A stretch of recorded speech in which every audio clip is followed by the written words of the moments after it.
Hoy yo quise traer un tema, o sea, salirnos de lo clásico del diagnóstico, tratamiento de la tuberculosis y enfocar la tuberculosis desde el punto de vista social, desde el punto de vista de problemas de salud pública.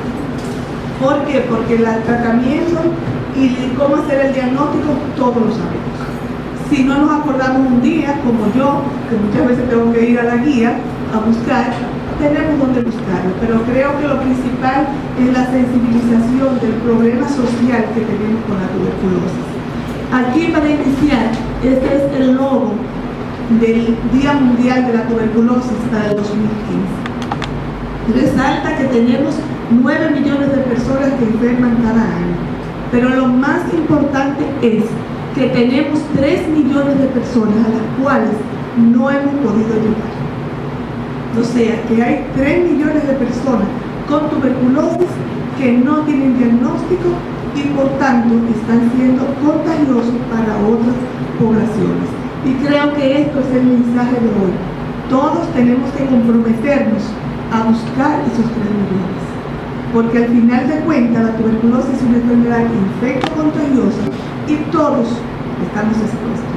Yo siempre les digo a los estudiantes, el único que no le da tuberculosis es el que no recibe, porque ya no hay forma de contagiar. Después todos estamos expuestos. Ustedes han oído hablar de estrategias, de objetivos, de muchas formas de tratar de combatir la tuberculosis. Aquí les traje esto como a medida de recordatorios. O sea, tenemos que los objetivos del milenio planteaban la tuberculosis. El número 6 de los objetivos del milenio era la tuberculosis.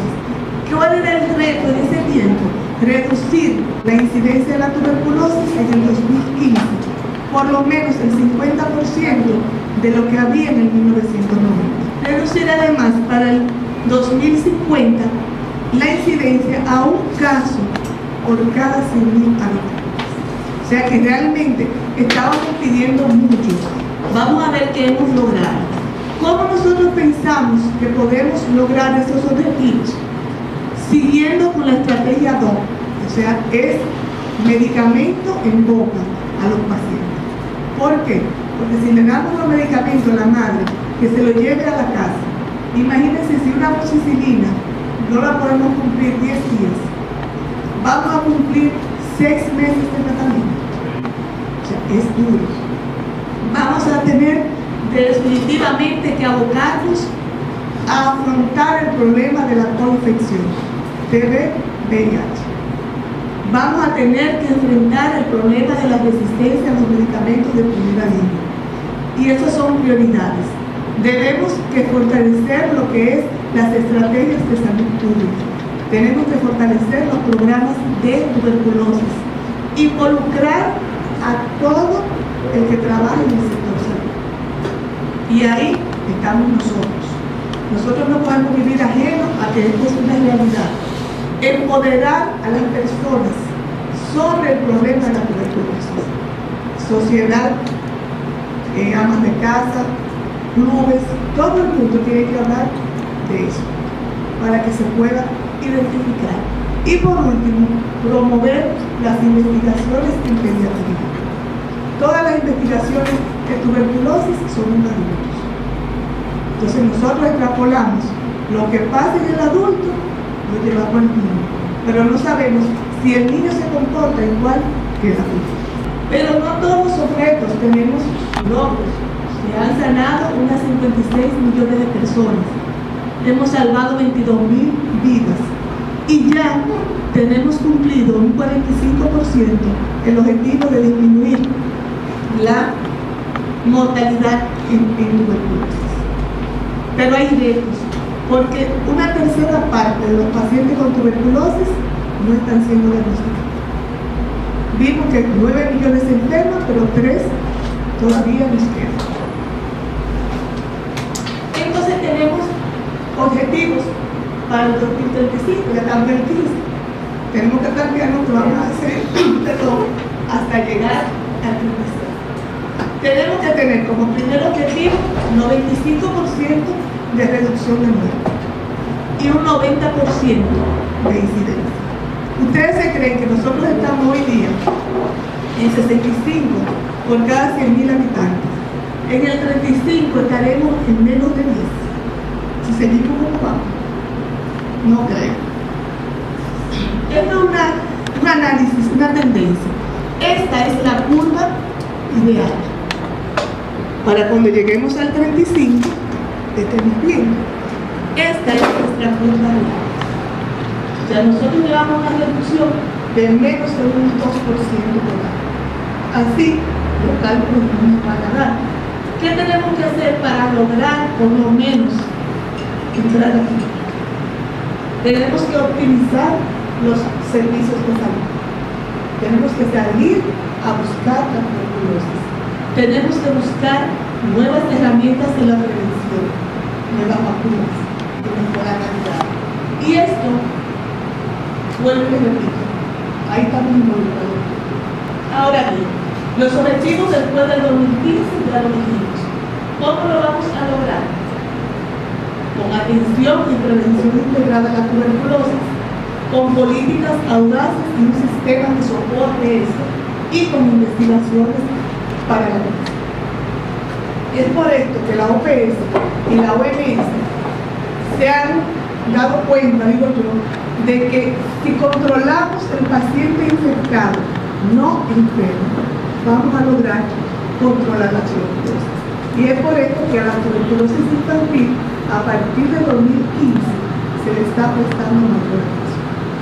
Porque el niño que está hoy infectado puede mañana hacer una infección.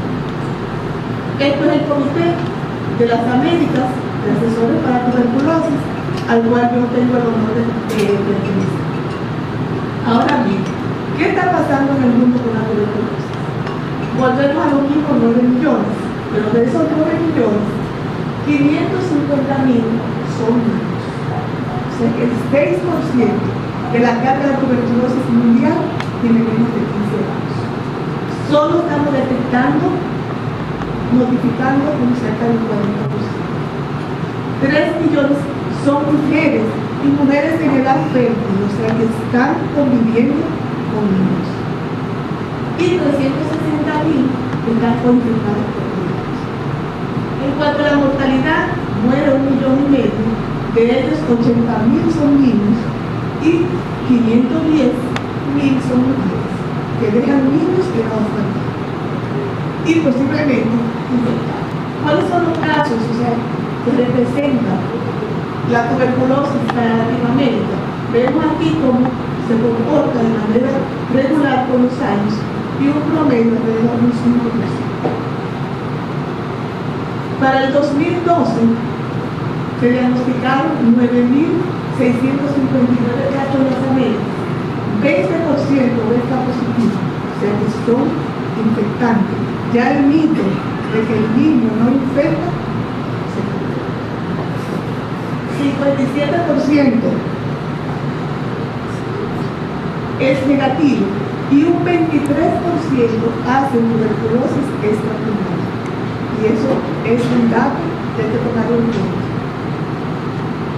Ahora bien, la incidencia de la tuberculosis en los 10 países priorizados para la salud. Vemos cómo nosotros ocupamos un quinto lugar.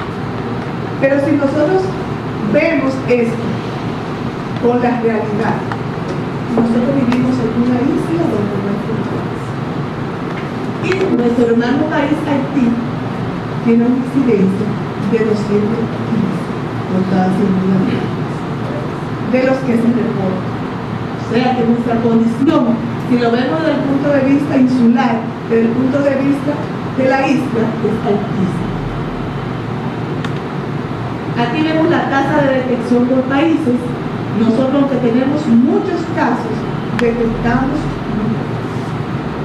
O sea, nosotros tenemos una brecha entre 65 que tenemos reportado y 85 que ese es el esperado por cada 100.000. Entonces esa brecha hay que cubrir. ¿Qué pasa en República Dominicana? Las líneas azules representan el total de casos de tuberculosis reportados al Programa Nacional de Control de la Tuberculosis y las rojas son la tuberculosis infantil. Podemos decir que tenemos un promedio de pero alrededor de un 5% que es lo que tiene la mamá. ¿Cómo se distribuye esa tuberculosis? Gracias a Dios, el 97% son casos nunca antes tratados. Porque eso nos da la ventaja de que lo podemos virgen, entre comillas, porque muchos se pueden infectar por bacilos resistentes y no es más fácil el tratamiento. De la pulmonar, el 71%, extrapulmonar, un 28%, BK positivo, miren qué alta tasa de recuperación de bacilos se tiene en el país, un 44%, cultivos negativos, 23%, sin baciloscopía, un 33%, y este dato aquí, aunque es del Programa Nacional de Control de la Tuberculosis, nos resulta que es bajo, por la tuberculosis benigna que es muy bien. Y miren este dato aquí, por infectar alrededor del 9%. Y la mortalidad sí la hemos llevado a un menos del 1%. O sea que nuestro panorama no es tan bonito como uno. En el hospital tenemos una recopilación. Estos datos debo darle crédito, que es una tesis presentada por un presidente de pediatría, la doctora Lilian Fernández, donde ella recopiló los casos de tuberculosis y vemos cómo hay una sube y baja, y en promedio 41 casos por año se diagnostican en el hospital. De estos, el 56% tiene menos de 5 años. Que hay, la mayor parte tiene menos de 5 años.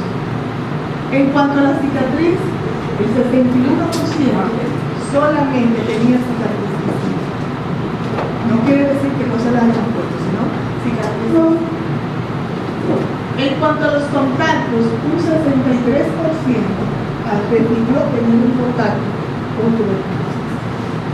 Y lo más grave de esto es que el 69% estaba dentro de la casa. Y para agravar más, vemos como el 80% de esos pacientes vivían en las familias. O sea que claro que tenían que infectarse porque tenían un bacilito en su casa y vivían en las familias. De estos, el 51% tuvo tuberculosis pulmonar, el 23% está pulmonar y 18 a 19% estaba sano. Solamente con el solar. Ahora bien, como diría Homero, ¿qué podemos nosotros hacer con esta situación? Lo que quiero traer hoy es que nos llevemos, que tenemos que estar pendientes de buscar los contactos culturales. El pediatra tiene una oportunidad, porque cuando nosotros hacemos la historia clínica, preguntamos. Hay personas que sufren de diabetes, de convulsiones, de epilepsia, de falsemia. Entonces tenemos que incorporar la pregunta. Hay personas que estén conscientes en la casa, porque si le pregunto si hay personas con tuberculosis, recuerden que la enfermedad todavía es estigmatizante. A la gente no nos gusta decir que tenemos tuberculosis. Entonces tenemos que buscar la forma de buscar la información. Pero esto es muy importante. Entonces, ¿cómo yo voy a prevenir la tuberculosis? Mejorando la atención a los casos enfermos. Si no tengo bacilífero, no tengo cadena epidemiológica. Mejorando la gestión y con la vacunación. En la vacunación de BCG no es la mejor, porque solamente se limita a evitar enfermedad grave en menores de 5 años. Pero es la única. Si puedo prevenir una meningitis tuberculosa, ya es eso. Y por último, con la terapia para la tuberculosis latente, o lo que nosotros llamamos inmunoterapia. Cuando tengo una detección de contacto, vamos a ver exposición a un paciente. ¿Cuáles son los pacientes más vulnerables? Los niños, los adolescentes, los pacientes viviendo con VIH-Sida y los pacientes inmunosuprimidos. Llámese inmunosupresión no solamente a VIH, desnutridos, falsémicos, diabéticos, pacientes recibiendo esteroides, son pacientes que tienen un alto riesgo.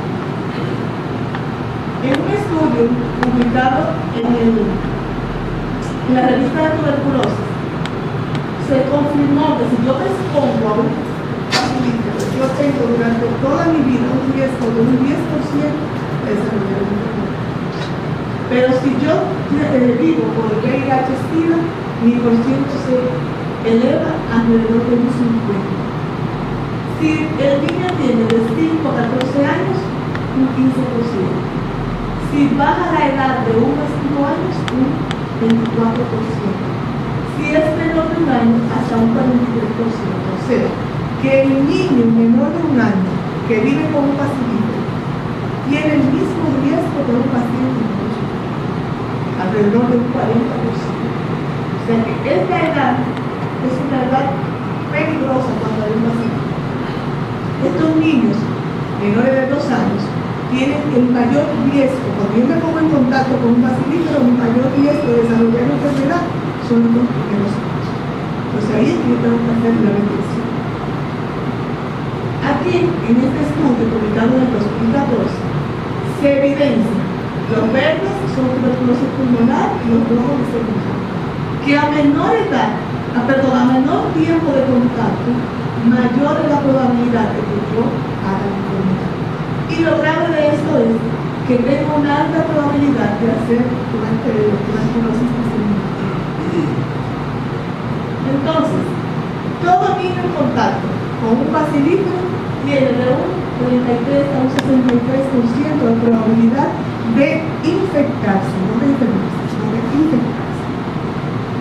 Segundo, tiene una alta incidencia de desarrollar la enfermedad y hay una correlación directa entre cercanía del contacto y positividad del contacto. Se habla que cuando el cuidador o el padre es el bacilífero, ese riesgo se puede llevar hasta 8 veces más. En este metaanálisis, publicado en 2012, vemos aquí cómo estos son estudios. Estos fueron los pacientes que se infectaron, no que enfermaron, y estos son los pacientes que enfermaron. Entonces, en el metaanálisis se concluye que el 36% de los pacientes que estuvieron expuestos a un bacilífero se infectaron. Y de estos, el 4,7 sufrieron enfermedad. ¿Cuál es el objetivo entonces de investigar el contacto? Primero, identificar cuáles de esos contactos tienen enfermedad tuberculosa. Ese es mi primer objetivo. Yo tengo que saber quién está enfermo y quién está infectado. Y de esos contactos sanos voy a priorizar el grupo que hablamos anteriormente. Cuando voy a hacer una investigación, la hago por la alta prevalencia que tengo de enfermedad, y aquí lo que le decía anteriormente, si el cuidador es el enfermo, 8 veces más de posibilidad. Este es un estudio que a mí particularmente me impactó. Ellos cogieron un grupo de pacientes con diagnóstico de tuberculosis y buscaron en ellos cuántas veces ese paciente demandó atención en salud y no recibió, o sea, no se identificó que era a lo que ellos llamaron oportunidades perdidas. Entonces, el 71% de los pacientes de ese grupo tuvo una oportunidad perdida y el 81% tenía menos de 3 años. El 25% hizo tuberculosis diseminada y 5% falleció. O sea que cada vez que yo veo un paciente y no identifico que es un contacto, yo estoy arriesgando a este paciente. La búsqueda de contacto se puede hacer de dos formas, activa o pasiva. Activa es, yo me pongo a buscar contacto. Yo hago las preguntas. Hay un tosidor, hay una persona que está haciendo tratamiento. Cuando yo hago eso, mi posibilidad de obtener un contacto es mucho mayor. En este estudio, 735 pacientes fueron los que positivamente fueron descubiertos. Pero ¿qué pasa? Si no lo busco así, si espero que el paciente llegue a donde la posibilidad es mínima. Entonces, cuando busco un contacto, ¿cuáles son las tres preguntas claves? ¿Qué edad tiene? ¿Tiene coinfección? ¿O si ha recibido 3 preguntas clave. Luego, ¿qué voy a hacer? ¿Tiene síntomas mi paciente o no tiene síntomas? Porque si tiene síntomas, tengo que investigar para ver si tiene enfermedad. La investigación es sencilla. Radiografía del tórax y examen. Fíjense que yo en ningún momento he tocado la palabra PPB, porque el PPB ponía muchas trabas. Y la política de la Organización Mundial de la Salud es que quien tenga PPB lo use, pero quien no lo tenga, no tiene por qué tenerlo. Porque si yo tengo la historia de contacto, yo no necesito PPB. Simplemente la historia de contacto y un paciente sano lleva prevención. Y tiene unos síntomas. Entonces ya quité uno el PPB de la cabeza, que venía el PPB, dale a la capital a hacer su material. Ya no es necesario. ¿Cómo voy a comenzar a investigar? Voy a comenzar a investigar por mi núcleo familiar más cercano, las personas a las cuales están compartiendo por 6 horas por mes. Cuando investigo eso, paso entonces al intermedio y luego se voy a pasar a los contactos continuos. O sea que si tengo intradomiciliaria, se me va a ver. Este otro estudio, vamos a darle seguimiento. Ellos cogieron un grupo que no tenía obesidad y se puso en contacto. El 30% más o menos, el 25% desarrolló tuberculosis pulmonar en el primer año. En el segundo año bajó la tuberculosis pulmonar y así sucesivamente. Pero ¿qué pasa? Que hay un 15% que desarrolló tuberculosis pulmonar. Al segundo año, un 5%. Estos pacientes buscaron otro grupo que tenía BCG aplicado. Y en ese grupo con BCG aplicado, la tuberculosis pulmonar se mantuvo estable, pero la tuberculosis diseminada bajó en los primeros 2 años. Lo que queda demostrado en el vecino anterior, la única función de la BCG es prevenir tuberculosis diseminada en los primeros 2 años de vida. Otro grupo que tenía BCG y se le puso terapia con isoniazida, vemos como si hay una incidencia en lo que es la tuberculosis pulmonar y la tuberculosis diseminada. Lo que nos justifica que en países de alta endemia los pacientes deben ser vacunados con BCG. Muchas veces nos llegan culturas extranjeras que no vacunan con BCG. En su país no es una prioridad vacunar con BCG, pero el que va a vivir en República Dominicana, por recomendación de la OPS, debe ser vacunado en recién nacido para protegernos de la tuberculosis diseminada. Es muy triste ver los pacientes con secuelas de tuberculosis diseminada. Es muy doloroso. Si se sabe, exactamente. Entonces, ¿cuáles serían los criterios para utilizar una terapia preventiva con isoniazida? Primero, haber estado en contacto con un paciente con tuberculosis. Segundo, demostrar que no tiene enfermedad activa, porque si a una enfermedad activa le pongo una isoniazida sola, entonces voy a estar en monoterapia y voy a crear resistencia. Tengo que tener la seguridad de que no tiene tuberculosis. Menor de 5 años de edad y a aquellos pacientes que estén infectados por VIH en unos años. Vamos a verlo más después. Si yo tengo un contacto y ese contacto tiene síntomas y vaciloscopía positiva, no hay duda que le voy a poner tratamiento completo. Ahora bien, si están sintomáticos, vaciloscopía negativa o no tengo vaciloscopía de él, tengo que investigar. Si es asintomática, con un contacto y un alto riesgo de tipo superior a la edad en la inmunosupresión, entonces pongo la isoniazida. Si es de bajo riesgo, sea mayor de 5 años, no tengo que poner terapia. ¿Por qué lo de los 5 años? Porque se ha demostrado que los pacientes menores de 5 años son los que tienen más oportunidad de desarrollar la enfermedad. las recomendaciones de la OPS y OMS para el 2014 respecto a lo que es la prevención es lo que hemos hablado. Evaluar al paciente nuevamente, clasificar, ¿está infectado o está enfermo? Segundo, debemos priorizar los pacientes que tienen menos de 5 años o aquellos pacientes que están o infectados o han sido infectados o han dado contacto con pacientes con resistencia. Se recomienda que los pacientes para investigarlo debe hacerse, los pacientes que deben ser investigados son los que están en contacto con pacientes vacilistas. Esto es importante porque muchas veces nos llegan diagnósticos de tuberculosis renal en el padre. Si el paciente no tiene tuberculosis bacilífera, si no es pulmonar, no hacemos nada por poner tuberculosis. Porque la tuberculosis renal no es tuberculosis. Entonces, eso tenemos que establecerlo bien claro.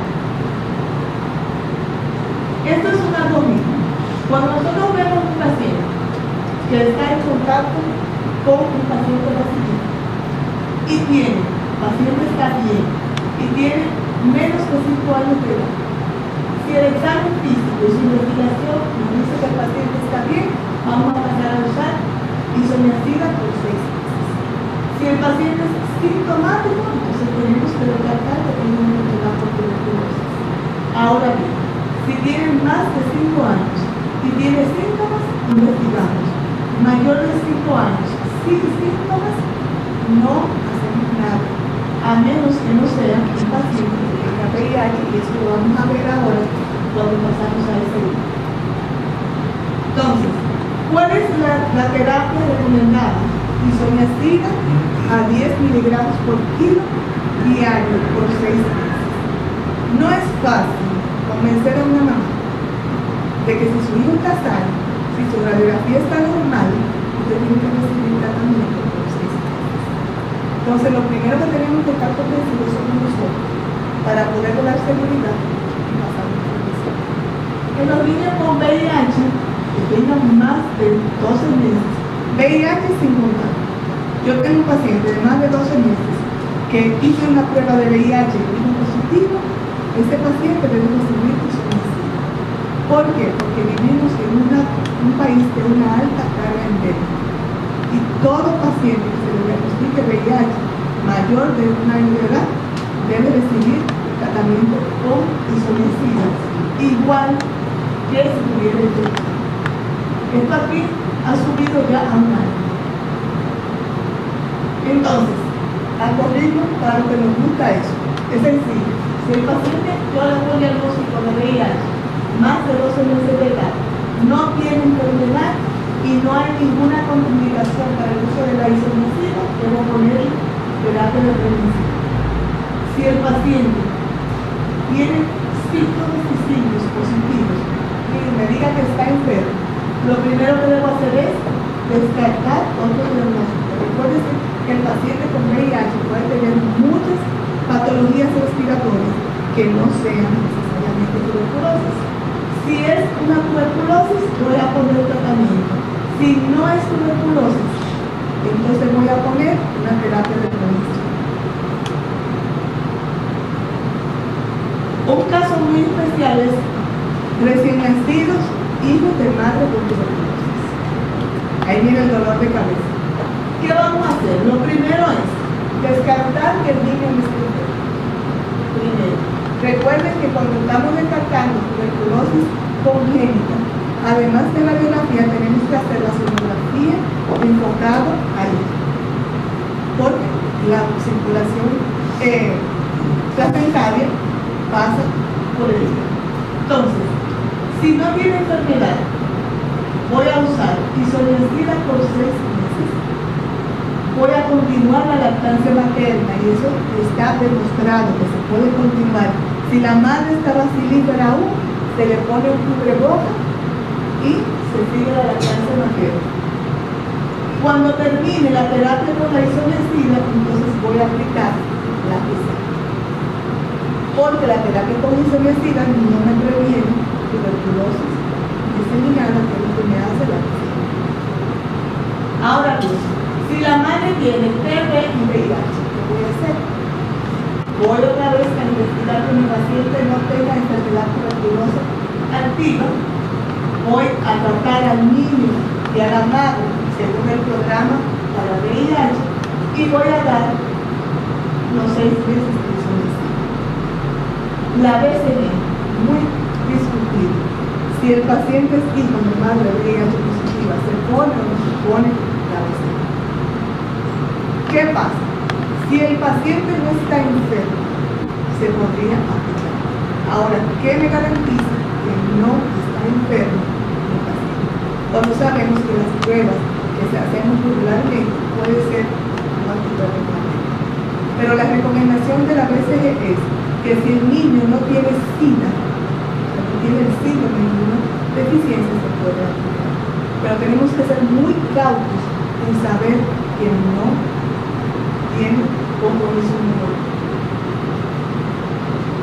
Con los contactos del TB-MBR, o sea, de tuberculosis resistente, que la isoniazida es el tratamiento de elección para la prevención.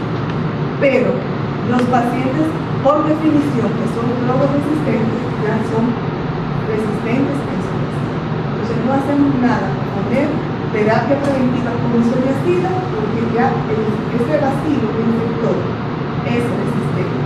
La recomendación de la Organización Panamericana de la Salud es que los niños en contacto con tuberculosis drogoresistente no reciben prevención, sino que deben ser monitorizados por 2 años. Nosotros damos consulta cada 2 meses en el primer año, cada 3 meses en el segundo año. Si hay síntomas respiratorios, se reinvestiga el paciente, pero no lleva ninguno. Entonces, si la madre es drogoresistente o extremadamente resistente, ¿vamos a poner terapia preventiva? No. ¿Vamos a separar el recién nacido de la madre? Si la madre es bacilífera en ese momento, lamentablemente tenemos que separar, porque el riesgo es muy grande. Continuamos la lactancia materna. Eso fue uno de los temas que más nos cogió tiempo en las guías. ¿Por qué? Porque usted da las recomendaciones de suspender la lactancia materna para un pediatra. Pero si nos ponemos a ver, los efectos de las drogas de segunda línea son muy importantes. Entonces, arriesgamos más al paciente poniendo las drogas de segunda línea que atraviesan la barrera placentaria. Entonces la conclusión es, si hay un sustituto, debe suspenderse. Pero en los países donde no hay sustituto para la lactancia materna, porque hay una miseria extrema, una pobreza extrema, hay que seguir. Pero en nuestro país, la recomendación es que no se haga. Entonces, definitivamente aquí le voy a poner terapia preventiva. Lo vamos a poner a los recién nacidos hijos de madres bacilíferas, a los contactos menores de 5 años que estén sanos sin enfermedad, a los pacientes que hagamos el diagnóstico de VIH-Sida y a aquellos inmunosuprimidos que van a estar en contacto con pacientes beta positivos. Por último, dejarle el logo que ya lo hemos visto y que establezcamos un compromiso de que por lo menos todos los días yo voy a tratar de buscar un contacto para poder frenar esa cadena y poder poner un alto a la tuberculosis, y no para que se cumplan los objetivos del milenio, sino para que haya menos niños sufriendo de una enfermedad que es prevenir hasta ahora. Solamente eso, muchísimas gracias y el compromiso que le